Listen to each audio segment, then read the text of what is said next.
देखिए।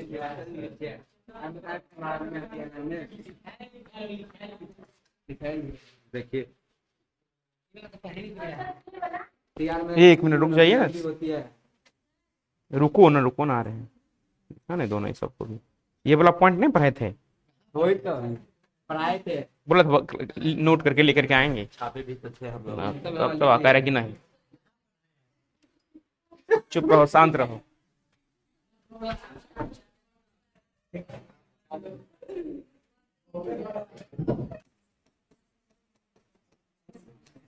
दूसरा लिखिएगा, मानव डीएनए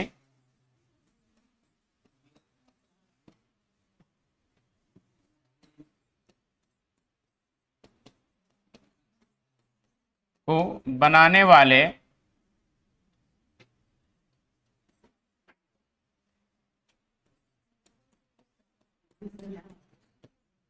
तीन विलियन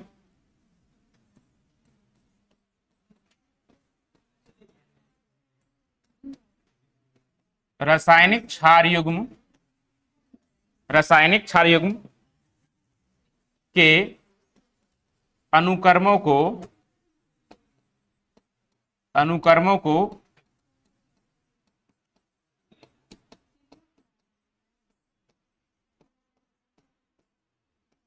निर्धारित करना।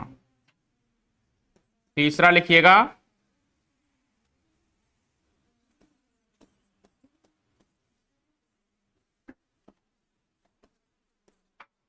उपरोक्त जानकारी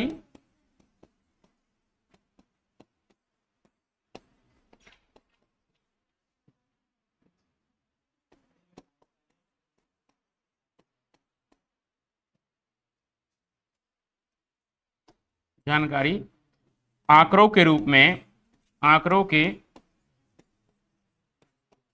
रूप में संग्रहित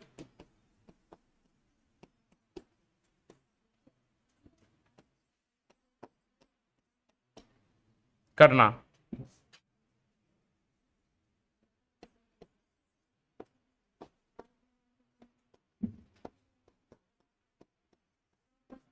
आंकड़ों के विश्लेषण हेतु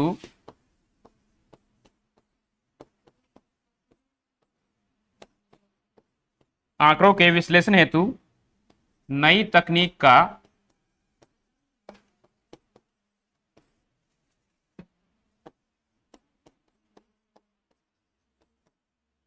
का सुधार करना।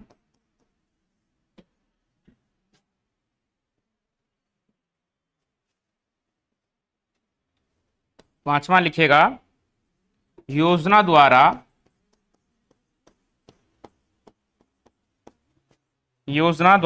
उठने वाले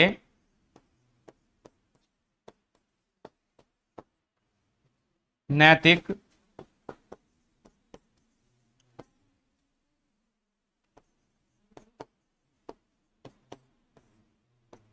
कानूनी व सामाजिक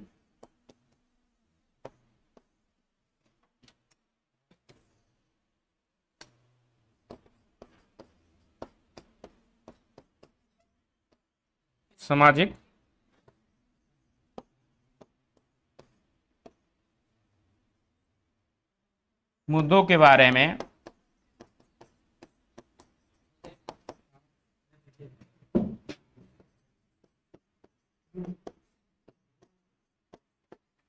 विचार करना।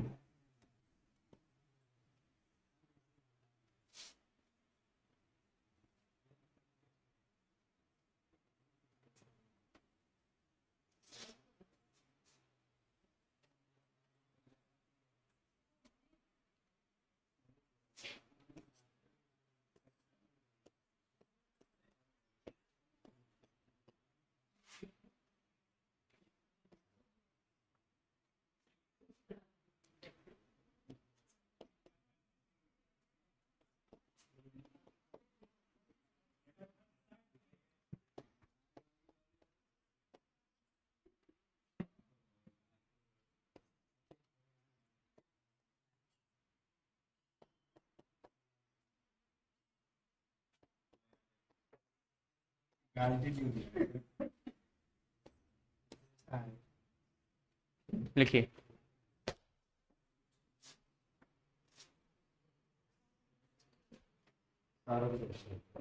सर खिलाने खाली सर किसी कथी देखे छी कोई देखो चलो, कोई देखो गांधी जी के देखा गांधी जी के दिखा दिखा देना। ये भैया देखिए लिखिए तो।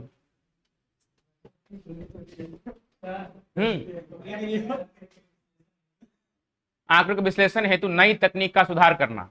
सर दिखा ललित के लाइब्रेरी, ठीक है, ललित के लाइब्रेरी देखिए। खाली कॉपी रखने में खाली लाइब्रेरी किताब है में कोनो बात खाली कॉपी है। तो कला मजाक करने छो पर यार मजाक का नहीं छोड़ा हम बुझले तू पर हम तीर छी तो कला मजाक बने तू। भैया यार बात नहीं कहियो, हमरा बहुत बुरा लग जाने में। याद रहो थोड़ा कमजोर समझे सब।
देखो तो मानव डीएनए में मिलने वाले लगभग 20 से 25,000 जीनों के बारे में क्या करना, पता लगाना। जीन किसे कहते हैं? हाँ, जीन क्या होता है बताइए, अब बताएंगे जीन किसे कहते हैं? ये तो कभी पढ़े भी नहीं किए ना। डीएनए क्रियात्मक खंड को क्या कहते हैं? तो ऑब्जेक्टिव पूछा है, पता है कि मानव डीएनए में जीनों की संख्या कितनी होती है? 20 से 25,000 कितना होता है? और किसके द्वारा पता लगाया जाएगा? एचजीपी के अंदर ना, ह्यूमन जीनोम प्रोजेक्ट, मानव जीनोम परियोजना के अंतर्गत मानव डीएनए को बनाने वाले 3 बिलियन रासायनिक क्षारयुग्म अनुक्रमों को क्या करता है, निर्धारित करता है। तो पूछा है कि बताइए कि मानव का जो डीएनए होता है कितने बिलियन क्षारयुग्मों से मिलकर बना होता है? 3 बिलियन। अब देखो इतना तो हो गया। और जब पूरा जानकारी ले लिया तो अगर आप किताब में कोडित करेंगे तो 1000 पेज का कितना बन जाएगा? 3300 बुक बनेगा। कितना बनेगा? 3300 बुक बन जाएगा। 33,000 नहीं, 3300 बनेगा। ठीक है, देखिए तो कह रहा है कि उपयुक्त जानकारी आंकड़ों के रूप में क्या करना, संग्रहित करना। तो इसे आप कॉपी किताब में जब चाहेंगे हम संग्रहित करें, जमा करें, जैसे आप लोग फेयर बनाते हैं ताकि एग्जाम टाइम में आप पढ़ सकें। अगर चाहेंगे इसके 4 अनुक्रम का फेयर बनाएं तो कितना का बन जाएगा? 3300 आ जाएगा 1000। इसलिए देखिए कंप्यूटर पहले आपका सेल लिया, फिर उसे क्रोमोसोम में जाएगा, क्रोमोसोम को कोडित करेगा और फिर जाकर कंप्यूटर में क्या कर लेता है, उसे कोडित कर लेता है। आंकड़ों के विश्लेषण और नई तकनीक का क्या करना, सुधार करना। किसके अंदर? बायो इन्फॉर्मेटिक्स के एचजीबी के अंतर्गत। ठीक है, अगर जो आंकड़े आए और जो तकनीक में कमी लग रहा है तो उसका लक्ष्य था ह्यूमन जीनोम प्रोजेक्ट के उस चीज को क्या किया जाए, आगे बढ़ाया जाए, उस टेक्निक को क्या किया जाए, मॉडिफिकेशन किया जाए। योजना द्वारा उठने वाले नैतिक, कानूनी, सामाजिक मुद्दों के बारे में क्या करना, विचार करना। क्या करना? हाँ, विचार करना, जिसके अंतर्गत आता है ELSI आ जाता है। क्या आता है? ये क्या नैतिक कानूनी मुद्दों का? मैं जैसे कि कोई समाज, आप मान लीजिए कोई काम ही करते हैं, उससे कोई समाज क्या हो रहा है, आहत हो रहा है। जैसे कि अपने यहाँ भ्रूण हत्या क्या माना जाता है, पाप माना जाता है, गलत माना, पर किसी किसी देश में से क्या कर दिया गया, हाँ लीगल कर दिया गया है कि ये क्या है। हाँ, आप अपने देश में भी जब रेप का केस हो गया, हाँ अनचाहे गर्भ से हो गया, उस टाइम में ये क्या है, हाँ। पर देखिए ये सामाजिक और नैतिक कानून से क्या करता है, मुद्दे खड़ा करते हैं कि गर्भ में बच्चों को मारना क्या है, गलत है। तो उस सब के बारे में भी अगर ऐसा कोई दिक्कत आता है तो ये बना दिया ELSI, ethical, legal and social issue के बारे में भी क्या करना है, आपको विचार करना है। इससे कर इससे किसी को क्या हानि पहुंच रहा है या खराब लग रहा है, उसका आहत हो रहा है, तो उसके बारे में क्या करना चाहिए, विचार रखना चाहिए। तो पूछे बताइए मानव डीएनए में मिलने वाले लगभग कितने जीन पाए जाते हैं? मानव के डीएनए में जीनों की संख्या अप्रोक्सीमेटली कितनी होती है? जीन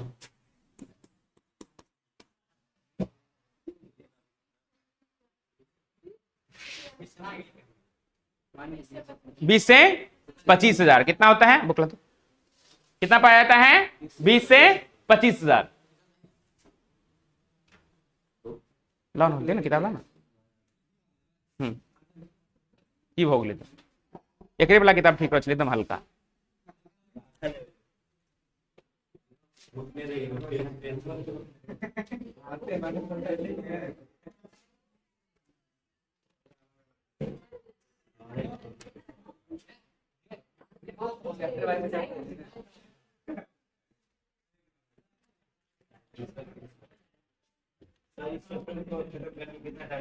इस वीक में खत्म हो जाएगा। हाँ, अब लिखिए मानव जीनोम की मुख्य विशेषताएं। मानव जीनोम की विशेषताएं।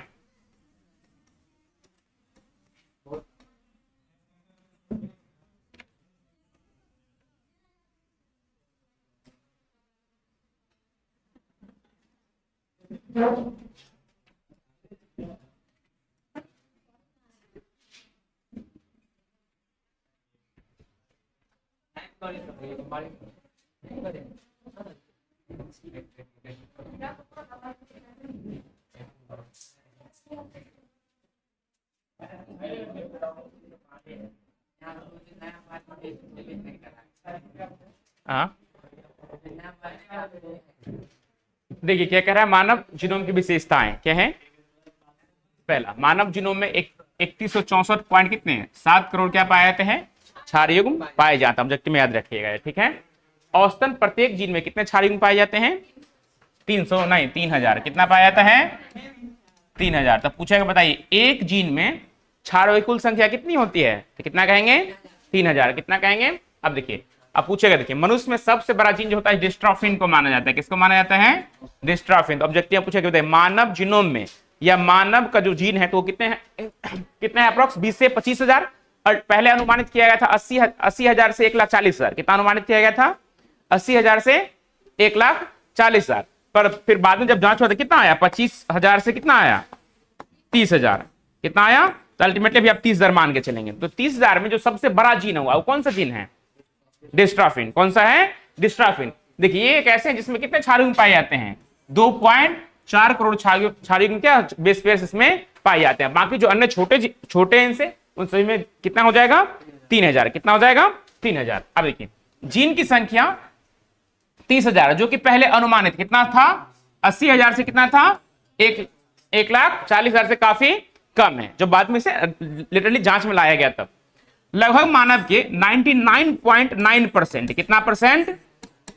हाँ, क्षारयुग्म या डीएनए क्या है? एक समान है। देखिए इस क्लास में जितने ही बच्चे हैं उन सभी का जो डीएनए है क्या है? डीएनए है। हाँ, क्षारयुग्म है, आनुवांशिक पदार्थ है, वो कितना परसेंट एक समान है? 99.9% क्या है? एक समान है। क्या है? ये जो बच गया वो क्या है? भिन्न है। इसी कारण से हम एक दूसरे से काफी क्या है? हाँ, दिमाग से, शरीर से, रहन सहन से, बात, हाँ, खान पान से, पढ़ाई से एक दूसरे से क्या है? काफी अलग है। अगर ये भी समान हो जाए तो किसी में कोई अंतर नहीं रहेगा। ठीक है, खोजी गई 50% से अधिक जीनों का कार्य क्या अभी तक ज्ञात है? अब मान ले 30,000 जीन है। कितना जीन है? तो इनमें अप्रोक्स 15,000 जीनों का क्या है? क्या काम है? सारा क्या है? अभी तक ज्ञात हो चुका है। अब देखिए 2% से कम जीनोम प्रोटीन का क्या करता है? कूट लेखन करता है। क्या करता है? जैसे 30,000 जीन है ना, इसमें से केवल 2%, उससे भी कम क्या करता है? जीन प्रोटीन का क्या करता है? कूट लेखन करने की प्रक्रिया में क्या करता है? सहायता प्रदान करता है। बताइए छोटे कूट लेखन क्या होता है? हाँ बताइए आप, कूट लेखन किसे कहते हैं? लेखन बोलते हैं, कोडिंग कहा जाता है इसे। हाँ, इंग्लिश में क्या बोलते हैं? जेनेटिक कोड या अनुवांशिक कूट क्या होता है बताइए? हम बोलते हैं बोलिए, बताइए बताइए बताइए।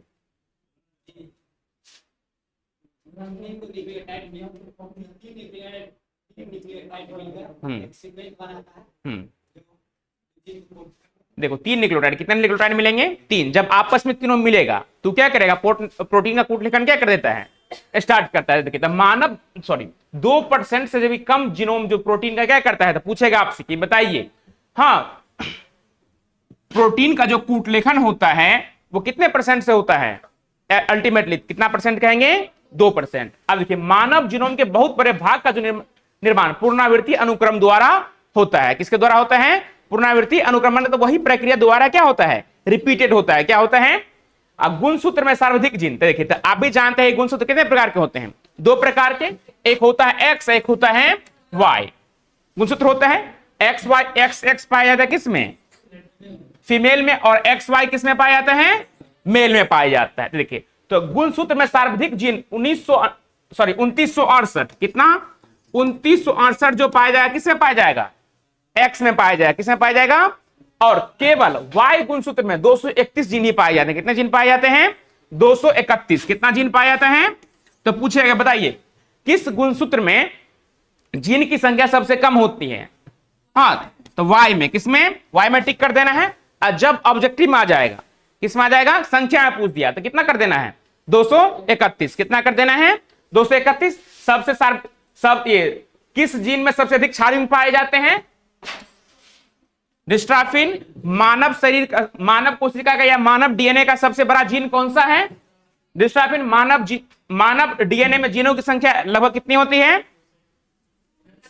25,000 से 30,000। अगर ऑप्शन केवल 30,000 तो 30,000 में क्या कर देना है? टिक कर देना है। पूछेगा पहले अनुमानित संख्या कितना था? 80,000 से 1,40,000। लगभग कितना प्रतिशत जो डीएनए होता है या आनुवांशिक पदार्थ होता है या क्षारयुग्म जो होता है मानव के समान होते हैं? 99.9% जो क्षारयुग्म होते हैं वो सभी क्या होते हैं? एक समान होते हैं। क्या होते हैं? एक समान होते हैं। न्यूक्लिक एसिड कितने प्रकार, न्यूक्लिक अम्ल कितने प्रकार के होते हैं? 2 या 20 या 3? न्यूक्लिक अम्ल पूछ रहे हैं, न्यूक्लिक एसिड। अगर अनुवांशिक पदार्थ के आधार पर पूछा जाएगा तब अनुवांशिक पदार्थ, जब डायरेक्टली पूछा है कि न्यूक्लिक अम्ल कितने प्रकार के होते हैं तब 20 प्रकार है। कितने प्रकार के? 20 प्रकार। हाँ ठीक है, कोई दिक्कत इतना में? रहने दें।